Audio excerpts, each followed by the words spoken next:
atas waktu yang diberikan kepada kelompok kami untuk mempresentasikan hasil kerja kami. Materi kami tentang Pteridophyta. Pemateri pertama saya sendiri. A. Pengertian Pteridophyta. Pteridophyta adalah definisi dari kingdom Plantae yang anggotanya memiliki akar, batang, dan daun sejati, serta memiliki pembuluh penyangkut. Pteridophyta berasal dari kata petron dan piton, yang berarti tumbuhan, sehingga Pteridophyta merupakan paku yang tergolong dalam tumbuhan Cormus berspora, di mana tumbuhan ini menghasilkan spora dan memiliki susunan yang umumnya membentuk bangun sayap, yaitu pada pucuk terdapat bulu-bulu. Yang B, ciri morfologi Pteridophyta. Yang pertama, akar. Akar bersifat seperti akar serabut, ujungnya melindungi kaliptra diri atas sel-sel yang dapat dibedakan akarnya sendiri. Yang kedua, batang.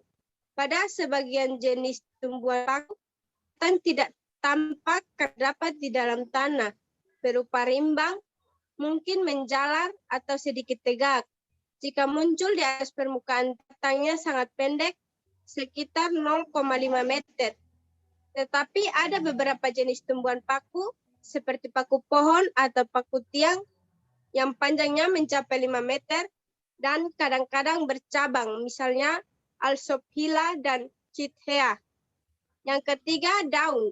Bentuknya selalu melingkar dan menggulung pada usia muda. Berdasarkan bentuk ukuran dan susunannya, daun paku dibedakan antara epidermis, daging daun, dan tulang daun. Yang C, habitat Pteridophyta.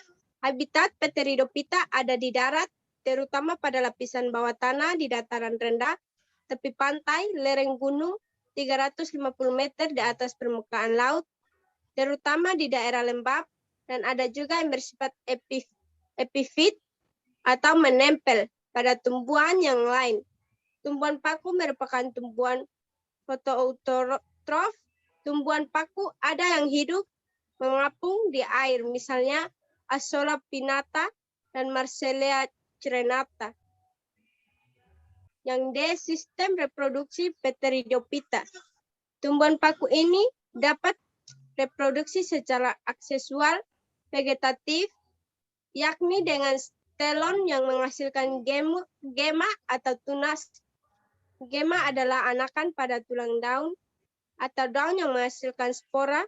Reproduksi seksual atau genetatif melalui pembentukan sel kelamin jantan dan betina oleh alat-alat kelamin atau gametogonium. Berikutnya materi akan dilanjutkan oleh teman saya, itu Resna Tolaik.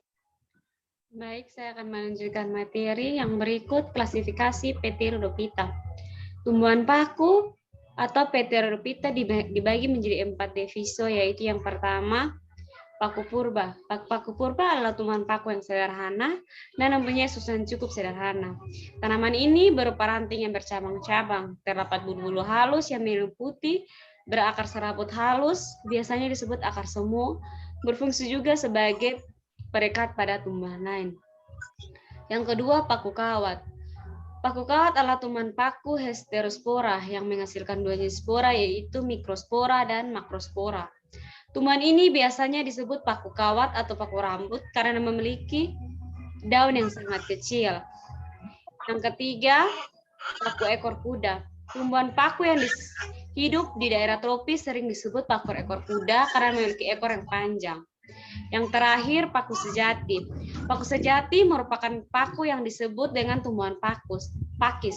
Tumbuhan ini dapat hidup di dataran tropis dan subtropis, berdaun lumayan besar dibandingkan dengan tumbuhan yang lain. Contoh taman subsidi Pteropsida adalah Atum, Marcellea, dan Apelium. Berikut manfaat Pteridophyta. Manfaat tumbuhan paku sangat besar bagi kehidupan manusia, antara lain yang pertama sebagai tanaman hias, yang kedua sebagai pupuk hijau, yang ketiga sebagai bahan pembuat obat, yang keempat sebagai sayuran, yang kelima sebagai pelindung tanaman, dan yang terakhir sebagai bahan pembersih atau penggosok. Kesimpulan dari materi kami yang kami bawakan adalah yang pertama, paku merupakan salah satu jenis tumbuhan paku yang beraneka ragam yang tinggi dengan penyebaran yang luas.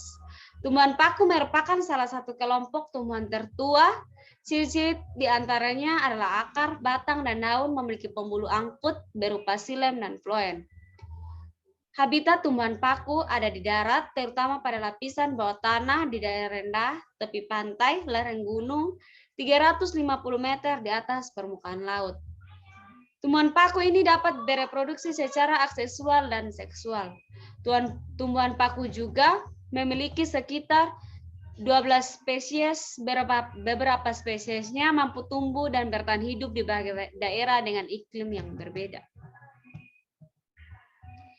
Yang terakhir, manfaat tumbuhan paku sangat besar bagi kehidupan manusia, antara lain sebagai hiasan sayuran,